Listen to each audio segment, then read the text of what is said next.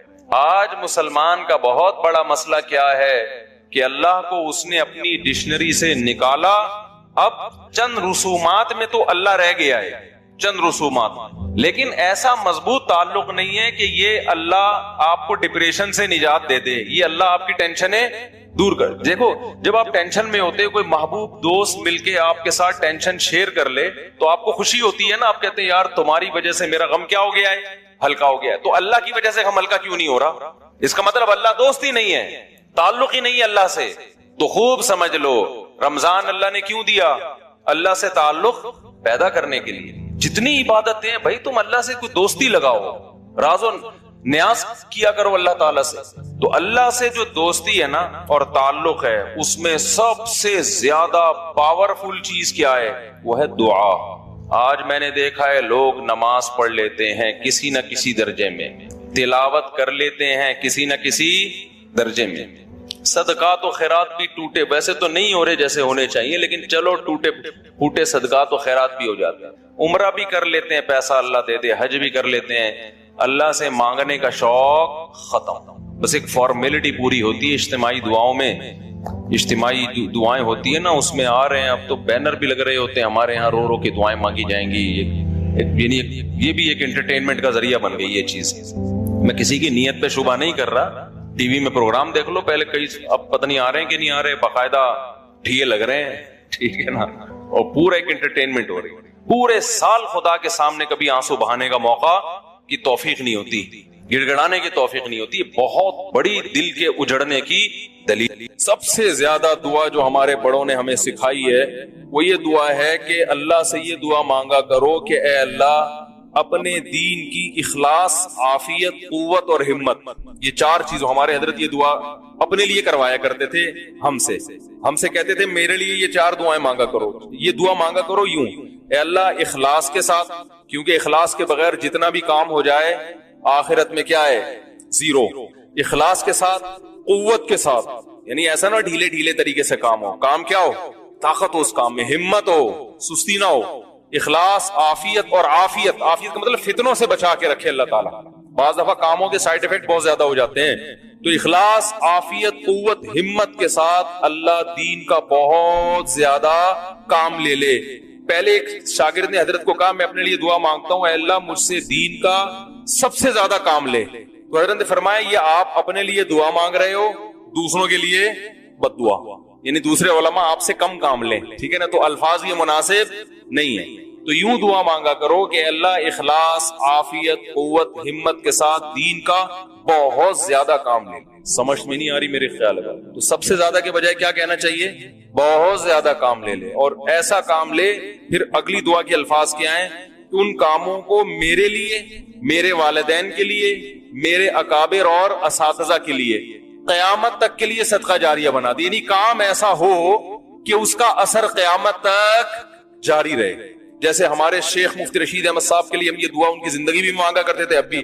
تو انہوں نے ایسے کام چھوڑے, ایسے بندے تیار کیے اور ایسے ادارے کہ ہمیں اللہ کی رحمت سے امید ہے کہ وہ ادارے قیامت تک افراد پیدا کرتے رہیں گے جو ہمارے شیخ کے لیے صدقہ جاریہ بنے گا, حضرت کے والدین کے لیے بھی، کیونکہ حضرت کو مدرسے میں ڈالنے والے، تربیت کرنے والے ان کے والدین تھے نا، تو یہ جو پودا لگایا یہ تو والدین نے لگایا نا، اور حضرت کے اساتذہ جنہوں نے ان پر محنت کر کے ان کو حضرت بنایا، تو ان سب کا حصہ ہے نا اس میں. تو ہم تو دیکھتے ہیں کہ حضرت کے حق میں یہ دعا الحمدللہ قبول ہوتی ہوئی نظر آ رہی ہے. تو ہم اپنے لیے بھی اور آپ سبھی کہتے ہیں بھائی کوئی بھی عمرہ کرنے جاتا ہے، حج کرنے جاتا ہے، مفتی صاحب آپ کے لیے کیا دعا کروں؟ میں کہتا ہوں وہ 4 شادیاں میں مذاق کر رہا ہوتا ہوں کہ میری 4تھی شادی دنیا کی سب سے بڑی تمنا ہے. وہ مذاق ہے، اس میں بھی لوگوں نے کلپ بنا کے نا اس کو بھی مذاق بنا لیا. تمنا تو ہے، وہ اتنا بھی مذاق نہیں ہے کہ اس کی کوئی ویلیو نہیں ہے، ایسا نہ آپ سیریس ہو جائیں.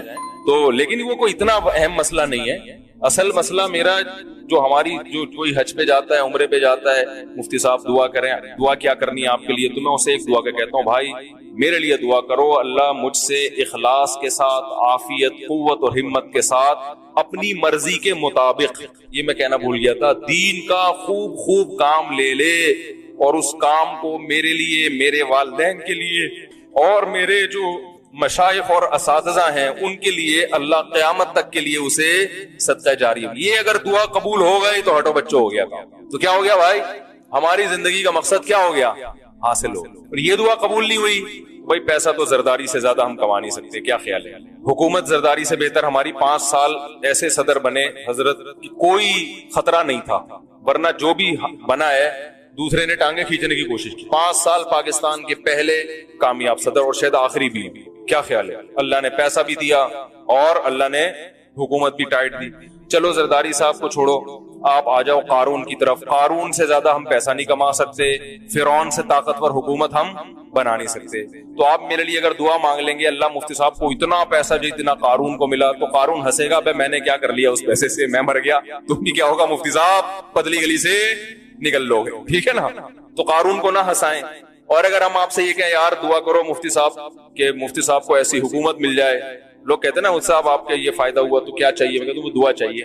اب میں دعا کے بولوں یار ایسی دعا کرو کہ فرعون جیسی حکومت مل جائے، اتنی پاورفل، تو فرعون ہنسے گا ابے مجھے مل گئی، وہ حکومت ہی میرے گلے پڑ گئی تھی، نہ ملتی تو شاید جنت میں چلا جاتا. تو بھائی نہ حکومت مقصد ہے نہ دولت، مقصد نہیں ہونا چاہیے. یہ میں اس لیے بتا رہا ہوں آپ یہ جذبہ پیدا کریں اپنے اندر، اپنے لیے بھی دعا مانگا کریں اور اپنی اولادوں کو بھی اس راستے پہ ڈالیں. بیٹا دین کا کام، اگر تم سے اللہ نے دین کا کام لے لیا تو کامیاب ہو، نہیں لیا بھاڑ میں جائے یہ دولت، بھاڑ میں جائے یہ.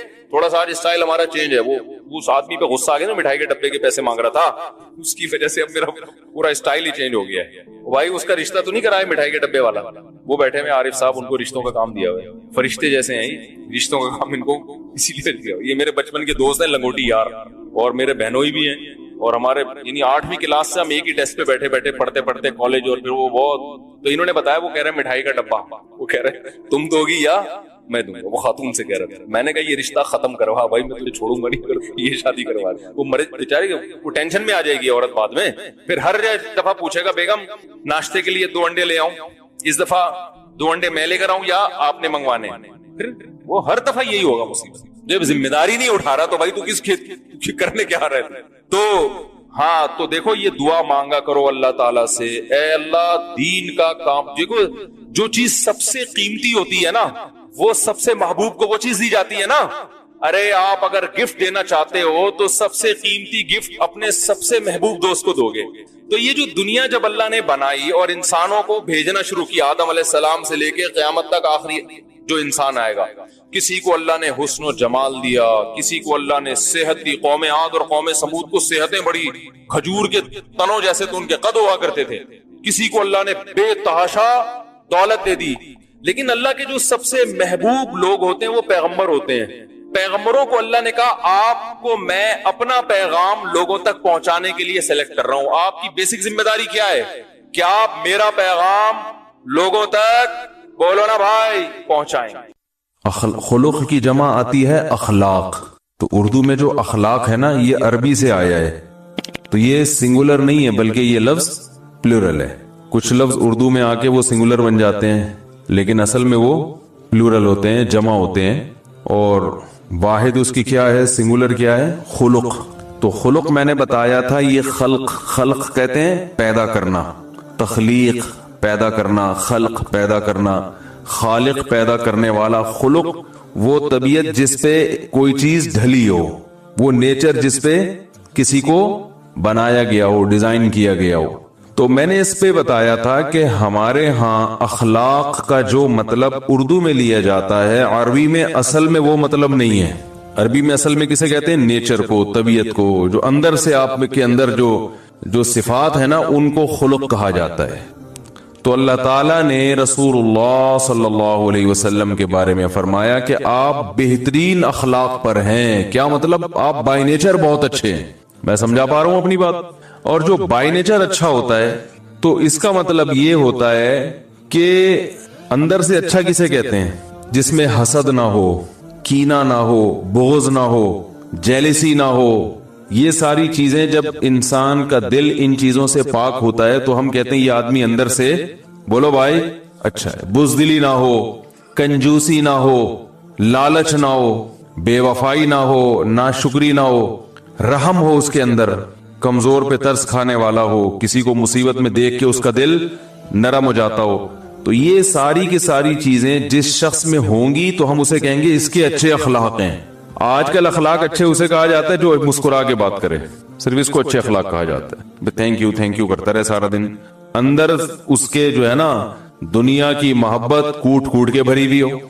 اب دیکھو جو دکاندار کسٹمر سے مسکرا کے بات کرتا ہے تو یہ اچھے اخلاق، ضروری نہیں کہ یہ اچھے اخلاق ہوں، عین ممکن ہے یہ لالچ کی وجہ سے مسکرا کے بات کرتا ہے. لالچ اس کو اتنی ہے کہ لالچ کی وجہ سے اس کو غصہ بھی آ رہا ہوگا نا تو غصے پہ کنٹرول کر کے پی لیتا ہے، مسکرا کے بات کرتا ہے، کسٹمر نہ چھوٹے. تو دکاندار کو چاہیے کہ کسٹمر سے مسکرا ہی کی بات کرے. اب آپ ایسا نہ ہو کہ بدتمیزی سے بات کرنا شروع کر دیں، یہ شو کرنے کے لیے کہ ہم اندر سے اچھے اوپر سے اچھے بننے کی ہمیں ضرورت نہیں ہے. تو جو بات یعنی بتائی جا رہی نا اس کو فوکس کرنا چاہیے کہ کہنے والا کہنا کیا چاہ رہا ہے. ایئر ہوسٹس کے جو اچھے اخلاق ہوتے ہیں وہ اندر سے اچھا ہونے کی وجہ سے بسا اوقات نہیں ہوتے، کیونکہ ہم دیکھتے ہیں کہ وہ اپنے میاں سے اس طرح سے بات نہیں کرتی، ابا کو لفٹ نہیں کرا رہی. تو اس کا مطلب بھائی یہ جو اچھے اخلاق ہیں یہ سخاوت کی وجہ سے یا غصے پہ کنٹرول کی وجہ سے نہیں ہے، بلکہ یہ سیلری اچھی اور یعنی ترقی کی چاہت میں اچھے اخلاق ہو رہے ہیں کہ بھائی کمپنی میں رپورٹ اچھی جائے. کیونکہ ایئر ہوسٹس اگر بدتمیزی سے بات کرے گی تو جہازوں کی کمپنی میں اس کو رکھیں گے تھوڑی، وہ فوراً کک آؤٹ کریں گے اس کو، پتلی گلی سے نکلو. تبھی ایئر ہوسٹس کو اللہ نہ کرے چھیڑ بھی دے تو اس کو غصہ نہیں آتا. حقیقت ہے، میں نے نہیں چھیڑ کے دیکھا، کہیں آپ کہو گے آپ نے چھیڑ کے دیکھا ہے، لیکن میں نے جہاز میں ایسے لوگ دیکھے جو ایئر ہوسٹس کو چھیڑ رہے تھے. ایسے لوگ ہر قسم کے ٹھرکی بھی لوگ ہوتے ہیں نا جہاز میں، تو ایسے میرے تو سفر بہت ہوئے جہازوں میں، تو ایسے لوگ میں نے دیکھے ہیں کہ وہ ایئر ہوسٹس کو جو ہے نا وہ لفٹ کرانے کی کوشش کر رہے ہیں، وہ نہیں کرا رہی لیکن وہ کوشش کر رہے ہیں، مگر وہ مسکرا کے تھینک یو کر کے نکل رہی ہے پتلی گلی سے، غصہ نہیں کر رہی. اب یہ جو اندر سے ایئر ہوسٹس کو غصہ بھی نہیں آ رہا اور جو ہے وہ بڑے مسکرا کے بات پھر بھی کر رہی ہے، تو دنیا کی نظر میں تو یہ اچھے اخلاق ہیں، لیکن اس کی بیس چونکہ اچھی نہیں ہے، اس کی بیس ہے غیرت لیس ہونا. اس کی بیس کیا ہے؟ غیرت کا نہ ہونا. تو غیرت اخلاق میں آتی ہے، یہ غیرت کا نہ ہونا اخلاق ہے. غیرت کا ہونا اچھے اخلاق ہے نا، غیرت کا ہونا یہ آپ کے بائی نیچر اچھے ہونے کی دلیل ہے. غیرت تو بہت ساری برائیوں سے روک لیتی ہے انسان کو. غیرت ہوتی ہے تو آدمی جھوٹ نہیں بولتا، یار یہ کیا غیرت کے خلاف ہے نا جھوٹ بولنا، چوری کرنا غیرت کے خلاف ہے، دوسرے کی بہو بیٹیوں کو، ماں بہنوں کو بری نیت سے دیکھنا یہ غیرت کے خلاف ہے. انسان اپنے بارے میں سوچتا ہے تو اس کو غیرت آتی ہے، تو غیرت ہی ختم ہو جائے تو پھر تو سارے دن تھینک یو کرتا پھرے گا، کچھ بھی کر لو تھینک یو، مسکرائے گا. تو ہاں اگر یہی ایئر ہوسٹس جب گھر میں اپنی ماں سے بات کرے بہت میٹھے لہجے میں، جس ماں سے اس کو تنخواہ نہیں ملنی، باپ سے بات کرے میٹھے لہجے میں، تو پھر ہم کہیں گے یہ بائی نیچر ہی کیا بن گئی ہے، اچھی بن گئی. پھر بے شک لوگوں سے بھی اچھے اسٹائل میں بات کر لے تو ہم کہیں گے یہاں تنخواہ مل رہی ہے لیکن وہاں جہاں نہیں مل رہی وہاں بھی اچھے اخلاق سے بات کر رہی ہے، تو اس کا مطلب یہ بائی نیچر کیا ہے، اچھی ہے. اب دیکھو اللہ تعالیٰ نے قرآن مجید میں خواتین کو حکم دیا کہ جب کسی نامحرم مرد سے بات کرو فلا تخضعن بالقول، تو نرم انداز میں بنا کے باتیں نہ کیا کرو. فیطمع الذی فی قلبہ مرض، جس کے دل میں شہوت کی بیماری ہے نا اس کا دل تمہاری طرف مائل ہوگا. تو اللہ نہیں چاہتے کہ شوہر کا دل اس کی بیوی کے علاوہ کسی اور طرف جائے. اگر تم اس کی بیوی لگتی ہو پھر تو بہت بنا بنا کے باتیں کرو، لیکن اگر بیوی نہیں لگتی تو یا تو بیوی بن جاؤ اس کی. کیا خیال ہے بھائی؟ یا تو بن جاؤ بھائی، اگر اتنا اچھا لگ رہا ہے تو بیوی بن جاؤ. پھر جس طرح اسٹائل میں بات کرو، جتنا میٹھے لہجے میں بات کرو گی اتنا ثواب زیادہ ملے گا. بھائی تمہارا میاں ہے تو وہ تم اس کی بیوی ہے، جتنی محبت زندگی گزارو. لیکن نہ بیوی بننا ہے، نہ تم اس کی بیوی ہو، نہ بیوی بن رہی ہو، پھر خامخواہ میں اس سے ایسے نرم لہجے میں بات کرنا، اسٹائل گھما گھما کے، قرآن نے اس عمل سے صاف طور پر منع کیا ہے. یہ اچھے اخلاق نہیں ہے، یہ غیرت نہ ہونے کی دلیل ہے. میں سمجھا پا رہا ہوں اپنی بات؟ یہ اس کی دلیل ہے کہ آپ میں غیرت نہیں ہے. یہ نہیں کہہ رہا اسلام کے اس سے گندے طریقے سے بات کرو. بعض لوگ یہ سکھاتے ہیں خواتین کو کہ جب کسی مرد سے بات کرو تو ایسی تلخ آواز میں کہ ڈر جائے وہ، تو وہ پھر یہ ایسی چیز ہے نا کہ جو جس پر عمل ممکن نہیں ہے. قرآن نے یہ نہیں کہا کہ اس سے بدتمیزی سے بات کرو، کوئی نامحرم کا فون آئے تو بدتمیزی سے بات کرو. ہمارے استاذ نے کہیں بیان کیا خواتین میں کہ نا وہ بڑے کڑک تھے نا، تو انہوں نے بیان کیا کہ جب کوئی نامحرم سے بات کرو تو ایسے کرخ لہجے میں بات کرو کہ سامنے والا سمجھے کہ چڑیل بات کر رہی ہے. تو ایک آدمی نے مجھے بتایا، میں نے ان کی کسی مریدنی کو کسی بات کوئی فون کیا ہوگا، گھر میں کوئی مسئلہ ہوگا، کوئی کسی سے بات کرنی، تو انہوں نے فون اٹھا کے ایسے بدتمیزی سے بات کی، میں ڈر گیا. میں نے کہا یار اللہ خیر کرے، کوئی میں پتہ نہیں کوئی چور ہوں یا میں کیا ہوں. تو ایسا بھی نہیں ہے، نرم لہجے میں بات نہ کریں. جیسے بعض خواتین جو ہے نا وہ ایسا اسٹائل ہوتا ہے ان کا کہ یہ جو کنوارے چھڑے چھاٹ ہے نا، یہ اسٹائل پہ ہی عاشق ہو جاتے ہیں. حقیقت ہے. وہ ہیلو ایسے اسٹائل سے نکالتی ہیں نا، جب فون اٹھائیں گی، بھائی گھر میں فون اٹھا لیا خواتین، وہ ہیلو ایسے بولیں گی کہ یہ فون پہ ہی چپک جائے گا، کھڑا چھوڑے گا ہی نہیں فون، یہ دوبارہ بس باتوں میں لگ جائے گا. تو ان چیزوں سے معاشرے میں فساد پیدا ہوتا ہے، پاکیزہ معاشرہ وجود میں نہیں آتا. اللہ نے ایک نظام رکھا ہے بھائی، نکاح. بس عورت تک پہنچنے کا ایک ذریعہ ہے، وہ کیا ہے؟ بیوی بنا کے اس کی ٹینشن اٹھا لو، ساری زندگی کا خرچہ اٹھاؤ، اس کے بچوں کا خرچہ، جہیز میں سالے بھی ملیں گے، سسر بھی ملیں گے، ساس بھی ملیں گی، یہ ساری ٹینشن اٹھا سکتے ہو رشتہ داری کی تو ٹھیک ہے، نہیں تو کسی بھی نامحرم سے کسی بھی قسم کی دلچسپی لینا، لذت حاصل کرنا، چاہے اس کی آواز کے ذریعے ہو، چاہے اس کی تصویر کے ذریعے ہو، چاہے اس کے لباس کے ذریعے ہو، کسی بھی، چاہے وہ حقیقت میں کوئی عورت ہو یا اس کی تصویر ہو، ڈیجیٹل تصویر ہو یا پرنٹڈ تصویر ہو، کوئی بھی ذریعہ ہو، عورت سے مرد لذت حاصل نہیں کر سکتا. یہاں تک کہ رسول اللہ صلی اللہ علیہ وسلم نے عورت کو دیکھنے جو لذت کی نیت سے دیکھتے ہیں، اس عمل کو آنکھوں کا زنا قرار دیا ہے کہ آنکھیں کیا کر رہی ہیں؟ زنا کر رہی ہیں. جو عورت سے بات کر کے لذت حاصل کرے گا، لذت کے لیے باتیں کر رہا ہے، اس سے مزہ آ رہا ہے اس کو، تو اس عمل کو زبان کا زنا کہا گیا. زبان مزے لے رہی ہے، باتیں سن کے لذت حاصل کرے گا تو اس عمل کو کان کا زنا قرار دیا گیا ہے. تو یہ لبرل جو دین سے دور ہے نا، یہ ان لوگوں کے جو ہے نا تماشے ہیں کہ گرل فرینڈز بھی رکھی ہوئی ہیں، اور ٹک ٹاک کی شکل میں جو بےہودگی معاشرے میں پھیلائی جا رہی ہے. یہ لوگ کسی بوڑھی عورت سے بات کرنے میں تو کبھی مختصر بات کرتے ہیں، اس سے جو بوڑھی عورت سے بات ہو رہی ہے ان شارٹ 2 منٹ میں بات ختم. اماں سے بات کریں گے تو 2 منٹ میں اب بات کیا ٹو دا پوائنٹ بات ہوگی. بلکہ اب تو یہاں تک بیگم سے بھی بات ٹو دا پوائنٹ کرتے ہیں. بیگم کیا پکا ہے؟ پائے پکے ہیں، اچھا ٹھیک ہے رکھ دینا، کھا لوں گا. بس اس سے زیادہ بولو بھائی. ٹائم ہی نہیں دیتے گھر میں، عورتیں بیچاری پریشان ہیں. میاں جب گھر میں آتا ہے تو بس سونے کے لیے آتا ہے، اور صبح آفس چلا جائے گا اٹھ کے، بس سونا اور واش روم. بیت الخلا جانا ہوگا تو گھر میں، کیونکہ ہمارے پبلک واش روم اچھے نہیں ہوتے، صاف ستھرے نہیں ہوتے نا، تو واش روم کے لیے گھر میں جائے گا، اور صرف کھانا کھانے کے لیے بس، اور سونے کے لیے. تو ویسے آفس میں دیکھ لو، ساتھ میں کوئی بیٹھی ہوئی ہے تو وہ اس سے ایک بات پوچھے گی تو پوری گردان جواب میں پورا تفصیل سے جواب دیا جائے گا. وہ بعض خواتین کا بھی یہی عالم ہے، میاں سے بات نہیں کرنی، بھائی بیٹھے ہو چلو. آج کل تو ایسے میاں مارکیٹ میں شارٹ ہیں تو بیویوں کو ٹائم دیں. لیکن آپ کو ایسا میاں مل گیا، اتنا نیک شریف انسان جو آپ سے آگے باتیں کر رہا ہے، اتنا نیک آدمی، میں کہتا ہوں اس کو تو اس سے تو دم کروایا کرو. حقیقت ہے، جو گھر میں آگے بیگم سے کیا کر رہا ہے؟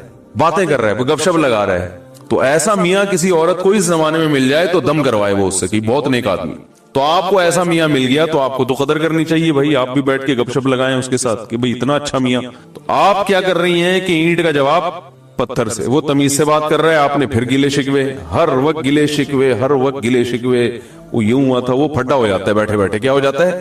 بات محبت سے شروع ہوئی تھی, الٹی سیدھی ایسی کچوبڑ بنا کے, نہ اس کا موڈ دیکھا. بھائی شکایتیں کرنے کا بھی ایک ٹائم ہوتا ہے نا, وہ موڈ دیکھ کے بات کرو. غصے میں آیا ہوا ہے, کہیں باہر سے باس سے لڑکے آیا ہے. تو والے یہ تو ہمارا ایک سب گھروں کا ایک ہی جیسا ماحول ہے. اللہ سب کی حفاظت فرمائے. پڈے مڈے سبھی میں چل رہے ہیں آج کل. مارکیٹ میں 2-4 گھر ہی ایسے بچے ہوں گے جہاں پڈے بازی نہ ہو. تو میں یہ عرض کر رہا ہوں کہ اخلاق یعنی تمیز سے بات کا سب سے بڑا مصداق والدین. کیونکہ والدین سے آپ اگر مسکرا کے بات کر رہے ہو تو یہ اندر سے اچھے ہونے کی دلیل ہے. بھائی والدین کو نچوڑ لیا آپ نے, ساری زندگی ان سے فائدے اٹھا لیے, اب کوئی فائدہ آپ ان سے نہیں اٹھا سکتے. اب آپ ان کے سامنے جھکتے ہو, اب آپ ان سے محبت سے بات کرتے ہو, تو یہ آپ کے اندر سے اچھے ہونے کی دلیل ہے. کیونکہ نہ دنیا دیکھ رہی ہے آپ کے اس رویے کو, اس پہ صرف ثواب مل رہا ہے آپ کو اور کچھ بھی نہیں مل رہا. یہ بھی نہیں کہ آفس میں کوئی ترقی ہو رہی ہے, کوئی درجات بلند ہو رہے ہیں آفس میں, تنخواہ ڈبل ہو جائے گی. بھائی ابا سے بہت, اس دن میں نے دیکھا بہت تمیز سے بات کی اس نے اپنے ابا سے, تو اب اس کی تنخواہ 50,000 سے بڑھا کر 1 لاکھ کر دی. کچھ بھی نہیں ہوتا. تو یہ اس موقع پر جو آپ بات کریں گے نا محبت سے, یہ کیا کہلائیں گے؟ اچھے اخلاق. رسول اللہ صلی اللہ علیہ وسلم چونکہ اخلاق کی حقیقت کو جانتے تھے نا, اللہ نے فرمایا انک لعلی خلق عظیم, اے نبی آپ بہترین اخلاق پر ہیں, یعنی بہت اچھے اخلاق ہیں آپ کے. تو آپ کے اخلاق کا بہت اچھا کیا کہ آپ بائی نیچر بہت ہی اچھے ہیں. تو بائی نیچر بہت اچھے ہونے کا نتیجہ کیا نکلا کہ آپ کے اخلاق سب سے زیادہ اپنے گھر والوں کے ساتھ اچھے تھے. ہم لوگ اخلاق دیکھ رہے ہوتے ہیں کسٹمر کے ساتھ, دوستوں کے ساتھ, یار بڑا اچھا گریٹ آدمی ہے, بہت عظیم انسان ہے یار. او بھائی سب سے پہلے دیکھو کہ اماں کے ساتھ کیسا ہے, ابا کے ساتھ کیسا ہے, دادا کے ساتھ کیسا, نانی کے ساتھ کیسا, نانا کے ساتھ کیسا, ان کی کتنی خدمت کر رہا ہے, بیوی کے ساتھ کیسا, بچوں کے ساتھ کیسا. گھر میں آتا ہے چنگیز خان بن کے, گھر میں جیسے آتا ہے بچے کانپنا شروع کرتے ہیں, ابا آ گئے ہیں, ابا کیا کریں گے. گھر میں آتے ہی بچے کیا کرتے ہیں, جب باپ گھر میں آ رہا ہے نا اور بچے خوش ہونے کے بجائے پریشان ہو رہے ہیں, تو یہ ناکام باپ ہونے کی علامت ہے. یہ باپ کیا ہے؟ یہ ناکام باپ. یہ گھر تھانہ ہے جس میں ایس ایچ او صاحب کے آتے ہی ماتحت سارے ایک دم جو ہے نا وہ پریشان ہونا شروع ہو جاتے ہیں نا. تھانے دار کوئی آتا ہے سب بھاگتے ہیں نا, ادھر بھی چور ہیں. صحیح نا. ان بھائی کو بہت ہنسی آ رہی ہے, مجھے ان کو دیکھ کے ہنسی آ رہی ہے. اچھا مذاق کر رہا ہوں, ناراض نہیں ہوئیے گا. تو کوئی زیادہ ہنس رہا ہوں, مجھے اچھا لگتا ہے وہ دیکھ کے. وہ اس لیے اچھا لگتا ہے کہ اس پہ بات نا بھرپور طریقے سے اثر کر رہی ہوتی ہے, تو اس کا اثر میرے اوپر بھی پڑتا ہے کہ یار کم از کم یہ دلچسپی سے سن رہے, اور جو ایسے بت بن کے بیٹھا ہوا ہوں نا, نہ رونے کی بات پہ نہ رو رہا ہے, نہ ہنسنے کی بات پہ ہنس رہا ہے, تو آدمی کہتا ہے تمہیں بیان سننے کے لیے ضرورت کیا تھی آنے کی, یار ضرورت کیا تھی آنے کی. وہ میں نے لطیفہ سنایا تھا نا 2 ہفتے پہلے بیان کیا, خواتین شادی میں جانے سے پہلے پولیٹ اسٹمپر کے ڈبے خالی کرتی ہیں. تو یہاں کوئی بیٹھ کے زور سے کسی کو ہنسی آئی, تو وہ میں اپنے بیان میں نیچے کمنٹ دیکھ رہا تھا, ایک آدمی نے اس پہ لکھا میں ہنس ہنس کے لیٹ گیا زمین پہ. تو ہنسنے کی بات پہ ہنسے, رونے کی بات پہ روئے. اور یہاں کوئی ہم ہنسانے کے لیے تو بیٹھے نہیں ہیں, یہ تو ایک اصل جو پیغام ہوتا ہے نا وہ ہوتا ہے. اگر یہ صرف ہنسنے ہنسانے کی محفل ہو پھر تو بھائی یہ کوئی کامیڈی شو زیادہ دیکھ لو, اس میں زیادہ ہنسی آتی ہے انسان کو. کوئی مزاحیہ فلم دیکھ لو جا کے. تو یہ جو میں ہنسا رہا ہوتا ہوں نا, یہ ہنسانا برائے ہنسانا مقصد نہیں ہوتا. مقصد یہ ہوتا ہے ہلکے پھلکے رکھ کر بات دل میں اتار دی جائے, ہلکے پھلکے انداز میں. کیونکہ آج کل اکثر خطیبوں کی زبان اتنی گاڑی ہوتی ہے, اردو اتنی مشکل ہوتی ہے, وہی پبلک کے سمجھ میں نہیں آتی. پھر وہ ایسا ڈرونی چیزیں دکھا رہے ہوتے ہیں. ایک تو گھر میں ویسے ہی ٹینشن میں, پھر مسجد میں آ کے بھی ٹینشن, ٹماٹر خریدنے گئے وہاں بھی ٹینشن. اب ٹماٹر تو ہر کھانے میں ڈلتا ہے نا, وہ سبزی لینے گیا ٹماٹر, وہ قیمت سن کے ٹینشن, پیٹرول ڈال رہے تو اس میں ٹینشن, اور کراچی میں تو سڑکوں کی الگ ٹینشن. بیان میں پہنچنا تھا, آدھے گھنٹے کا راستہ تھا, وہ سڑکوں کی وجہ سے 1.5 گھنٹہ لگا, تو اس کی الگ ٹینشن. تو میں یہاں بھی اگر جہنم کی وعیدیں سنانا شروع کر دوں گا تو لوگ تو مر جائیں گے بیچارے. اور اس میں آپ جو پیغام پہنچائیں گے, اس میں پیغام پہنچانا بھی آپ کی ذمہ داری, اس پیغام پہنچا کے اس پہ موٹیویٹ کرنا کہ اس پیغام کو قبول کرنے کے لیے لوگ تیار ہو عملاً, یہ بھی کس کی ذمہ داری؟ بولو نا, آپ کی. یعنی ان کو تبھی نبی صلی اللہ علیہ وسلم نے فضائل بھی بتائے نا ہمیں اعمال کے. یتیم کی کفالت کا یہ ثواب, پیغام پہنچایا, یتیم کی کفالت پہ اللہ خوش ہوتا ہے.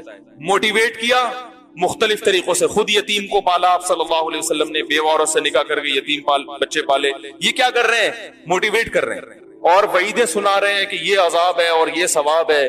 تو یعنی عمل پہ ابھارنا بھی پیغمبر کی ذمہ داری. اور تیسری ذمہ داری قانون بتانا کہ یہ حلال ہے اور یہ حرام. تو علماء کی تین ہی ذمہ داریاں ہوتی ہیں. اللہ کا قانون بیسک تو دو بنتی ہیں, اللہ کا قانون بتانا کہ یہ حلال ہے یہ حرام, اور اس قانون پہ کیا کرنا؟ موٹیویٹ کرنا. اس موٹیویشن میں جو اعتراضات ہیں اہل باطل کے, ان کے جوابات بھی آ گئے. جو اسلام پر اعتراضات ہوتے ہیں, مسائل پر اعتراض, وہ سب چیزیں. تو دیکھو جس کو یہ صفت حاصل ہو گئی نا, تو یہ اس سے بڑی خدا کی قسم کامیابی کوئی نہیں ہے, کیونکہ یہ کام اللہ پیغمبروں سے لیتا ہے, پیغمبروں سے. سمجھتے ہو کہ نہیں سمجھتے؟ تو اب کیا ہے کہ پیغمبروں سے اللہ کو محبت سب سے زیادہ, لہذا پیغمبروں میں قدر مشترک کیا ہے کہ اللہ کا پیغام پہنچائیں گے بھی اور اس پہ لوگوں کو کھڑا کرنے کی کوشش بھی کریں گے. صرف پہنچائیں گے نہیں, پہنچانا ہوتا نا تو ایسے پڑھ کے چلے جاتے, بھائی یہ بھی ہے, یہ بھی ہے, قانون کی کتاب ہے, یہ پڑھ لینا خود ہی جا کے. کو موٹیویٹ کرنا بھی. اب پیسہ یہ اللہ کی نظر میں اس کی ویلیو نہیں ہے, یہ کبھی دیا بھی جائے گا کبھی نہیں بھی. نبی صلی اللہ علیہ وسلم کو نہیں دیا, 40 دن گھر میں چولہا جلتا ہی نہیں. سلیمان علیہ السلام کو بے تحاشا دے دیا, اتنا دے دیا کہ اللہ نے اعلان کر دیا کہ سلیمان کو جتنی دولت ملی اور حکومت ملی, قیامت تک کسی کو نہ اتنی دولت ملے گی نہ ایسی حکومت. دونوں اللہ کے پیغمبر ہیں, ایک کو غربت میں رکھا جا رہا ہے اور ایک کو دولت میں. اس میں اللہ نے بتا دیا کہ میری نظر میں دولت اور حکومت یہ سیکنڈری ہے, یہ ثانوی چیز ہے, اصل چیز ہے مقصد کو فوکس کرنا. آپ صلی اللہ علیہ وسلم نے غربت میں اپنے مقصد کو پورا کیا, دعوت کا کام, اور سلیمان علیہ السلام نے دولت کے ہوتے ہوئے اپنے مقصد کو پورا کیا. ان کے بارے میں بھی اللہ نے فرمایا نعم العبد, کیا خوب بندہ تھا سلیمان, حالانکہ بادشاہت بھی تھی اور ایسا جاہو جلال, لباس شاہانہ, تاج شاہانہ, تخت ایسا شاہی تھا نا سلیمان علیہ السلام کا کہ ہم اور آپ ہوتے اور سلیمان علیہ السلام کا تخت دیکھتے تو ہم بولتے کہ یہ جیسے آج کچھ اچھی گاڑی میں لوگ علماء کو دیکھیں نا تو کہتے ہیں فضول خرچی ہے. تو میں کہتا ہوں یہ سلیمان علیہ السلام کو تخت پہ دیکھ لیتے تو کیا کہتے ہیں, کیونکہ اس کی تو ہیرے جواہرات جڑے ہوئے تھے. ملکہ سبا آئی حیران ہو رہی ہے, ایسا تخت تو اتنی ترقی کے باوجود ہم بھی نہیں بنا سکے, تو آپ تو کہتے ہو فضول خرچی ہے. سلیمان علیہ السلام کہتے ہیں غریب آدمی اس وقت ایسی ہی بات کرتا ہے. سلیمان علیہ السلام کہتے ہیں یہ تم نہیں کہہ رہے, یہ کون کہہ رہا ہے, تمہاری غربت. پیسے نہیں ہے تو پھر ایسی باتیں ہی اچھی لگتی. پیسہ ہے تو بھائی ہیرے جواہرات بھی ہوں گے, کیا خیال ہے بھائی؟ تو بھائی جس عالم کے پاس پیسہ ہے وہ لینڈ کروزر میں گھومے, آپ کو کیا تکلیف ہے؟ نہیں ہے تو رکشے میں جائے, چنچی میں جائے, تو بھی کوئی اعتراض نہیں. ہمارے نبی صلی اللہ علیہ وسلم نے گدھے پہ سواری فرمائی ہے, سلیمان علیہ السلام ہواؤں پہ عالی شان تخت پہ, تو نہ وہ عمل برا نہ یہ عمل برا. ان کے پاس پیسہ تھا, انہوں نے عالی شان تختوں پہ سفر کیا. ہمارے نبی کو اللہ نے خود, آپ نے غربت مانگی, مجھے نہیں پیسہ چاہیے, مجھے غربت چاہیے, تو اللہ نے کہا ٹھیک ہے آپ. تو اللہ کی نظر میں اس کی ویلیو نہ غربت کی نہ دولت, ویلیو نہیں. یہ تو سب ان سے بھی چھن گئی سلیمان علیہ السلام سے. کیا خیال ہے بھائی؟ اور ہمارے نبی اسی غربت میں دنیا سے چلے گئے.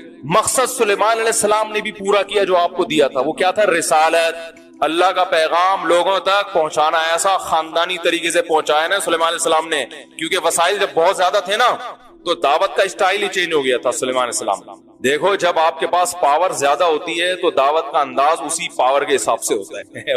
ہمارے نبی صلی اللہ علیہ وسلم حکمت مصلحت سے چل رہے ہیں, کیونکہ وسائل کم ہیں. صلح حدیبیہ میں آپ صلی اللہ علیہ وسلم غیر مسلموں کی شرائط تسلیم کر رہے ہیں کہ بھئی وسائل کم ہیں, فی الحال جنگ کو کیا کرو, ٹالو. سلیمان علیہ السلام کو اللہ نے وسائل بہت زیادہ دیے. مقصد دونوں کا ایک ہے, یہ بتایا جا رہا ہے کہ ویژن چینج نہیں ہوگا, جو ویژن تک پہنچنے کے ذرائع ہیں وہ چینج ہو سکتے ہیں, وہ ہر زمانے میں چینج ہوں گے. صلح حدیبیہ میں اس لیے چینج تھے کہ بھائی مسلمان کمزور, کافر طاقتور. آپ نے کہا ابھی جنگ کو ٹالو, 1400 صحابہ موت میں بیعت کر چکے ہیں, لیکن اگر یہ شہید ہو گئے تو میرے پاس لوگ کہاں ہوں گے ایسے مخلص, ان کی زندگی بچاؤ. بچانے کے لیے ان کی شرطیں مانی جا رہی ہیں. سلیمان علیہ السلام کے پاس جو گراؤنڈ ریئلٹی تھی وہ یہ تھی, ہدہد بھی آپ کے تابع ہیں, چیونٹیوں کی زبانیں سمجھ رہے ہیں, جنات آپ کے تابع ہیں. وہاں صلح حدیبیہ کی ضرورت بولو بھائی نہیں. انداز دیکھو سلیمان علیہ السلام کا. ملکہ یار یہ موضوع سیٹ کرے کہ مجھے مزہ بڑا آتا ہے یہ قصہ, یہ واقعہ سنانے میں. سلیمان علیہ الصلوۃ والسلام نے ملکہ سبا کا پتہ چلا ایک پاورفل حکومت ہے، بڑی طاقتور، بہت طاقتور، لیکن ظاہر ہے سلیمان علیہ السلام سے زیادہ طاقتور نہیں تھی. سلیمان علیہ السلام کو ہدہد نے آگے بتایا کہ حضرت آپ کہہ رہے ہیں میں نے پوری دنیا میں اللہ کے دین کو غالب کر دیا ہے، ساری دنیا میں اسلامی حکومت قائم کر لی ہے، آپ کو پتہ ہی کوئی نہیں ادھر ایک عورت ہے جو لوگوں پہ حکومت کر رہی ہے اور وہ سورج کو سجدہ کرتے ہیں. یہ ہدہد رپورٹ پیش کر رہا ہے اور ہدہد کو اعتراض ہو رہا ہے کہ اللہ کو چھوڑ کے کس پہ کو سجدہ کر رہے ہیں؟ سورج. اور اتنی بڑی آپ کی گورنمنٹ ہے، آپ کو پتہ ہی کوئی نہیں. سلیمان علیہ السلام حیران ہو گیا، بھائی یہ تو عجیب بات کر رہا ہے، ایسا ہے یا نہیں ہے پہلے تفتیش کرو. اب بولا کہ یہ خط لے کے جا. اب خط میں وسائل ہے نا، تو دعوت کا انداز وہی جو امریکہ کا انداز آج کل ہے. امریکہ نے جنرل مشرف کو فون کیا، بھائی ادھر جانا ہے یا ادھر کو آنا ہے، زیادہ ٹائم نہیں ہمارے پاس. یہی ہوا تھا نا جب ورلڈ ٹریڈ سینٹر کا حادثہ ہوا تھا، تو ہمارے صدر تھے صدر مشرف صاحب، امریکہ نے کہا تھا ہم نے افغانستان پہ حملہ کرنا ہے، ہمارا ساتھ دو گے یا افغانستان کا ساتھ دو گے. تو پاورفل کنٹری ہے نا، اسٹائل کیا تھا، خود بھی نہیں آیا. کون تھا اس وقت صدر؟ کلنٹن، بش تھا، خود بھی نہیں آیا. اتنا بڑا واقعہ ہو رہا ہے بھائی، آپ ایک کنٹری پہ حملہ کر رہے ہو تو چل کے آؤ، بیٹھو. بھائی میں ہوتا میں کہتا سر آپ آئیں بیٹھیں چائے وائے پیئیں آرام سے بیٹھ کے. کیا فون پہ تھوڑی ہوتی ہے باتیں؟ فون پہ تو رشتے نہیں ہوتے آج کل. آپ ایک ملک پہ حملہ کر رہے ہو اور آپ بول رہے یار ہاں یا نا میں جواب دوں، کیونکہ پاور ہے نا. امریکہ کے پاس پاور ہے، فون کر رہا ہے جنرل مشرف صاحب، ہاں بھائی ایسا ہوا ہے ورلڈ ٹریڈ سینٹر کا وہ ہو گیا، ہمیں بہت افسوس ہو رہا ہے، اور اطلاعات ملی ہیں کہ وہاں سے کچھ ان کے تانے بانے افغانستان سے ملتے ہیں. وہ اطلاعات صحیح ہے غلط ہیں ایک الگ کہانی ہے، لیکن بہرحال یہی کہا گیا کہ وہ تانے بانے افغانستان سے ملتے ہیں، طالبان کی حکومت ہے. تو آپ ذرا بتا دیں کہ ہمارا ساتھ دینا ہے یا؟ تو مشرف صاحب نے کہا سر آپ کا. سر کس کا؟ جب پاور ہوتی ہے نا تو بات چیت کا اسٹائل یہ ہوتا. وہ الگ بات ہے کہ امریکہ جب افغانستان آیا 20 سال ہو گئے، گھاس کھانے کے سوا کچھ بھی حاصل بولو بھائی. بڑے بڑے کنٹریز دب گئے امریکہ کے سامنے، مگر جس غریب ترین ملک کے بارے میں خیال تھا یہ منٹوں کا کھیل ہے، 20 سال میں بھی وہ ایسا حلق کا کانٹا بنائے کہ وہ امریکہ کہہ رہا ہے نکال بھی نہیں سکتا.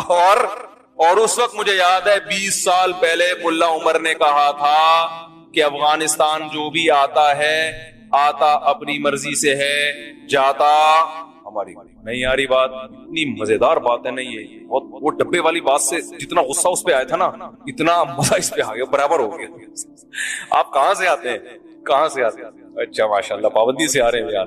اچھا بھائی، تو اب سلیمان علیہ السلام کے پاس پاور ہے نا، تو ملکہ سبا کو پرچہ دیا کہ جا کے ہدہد کو پرچہ دیا، ملکہ سبا کو جا کے دیا. بھیا لمبی چوڑی بات نہیں، ایکچولی دیکھیں ہماری ایک حکومت ہے اور ہم دین کی تبلیغ کر رہے ہیں، اور اللہ سے ہوتا ہے، اللہ کے غیر سے نہیں ہوتا. پورے 6 نمبر اس کو تفصیل سے سنائے ہوں.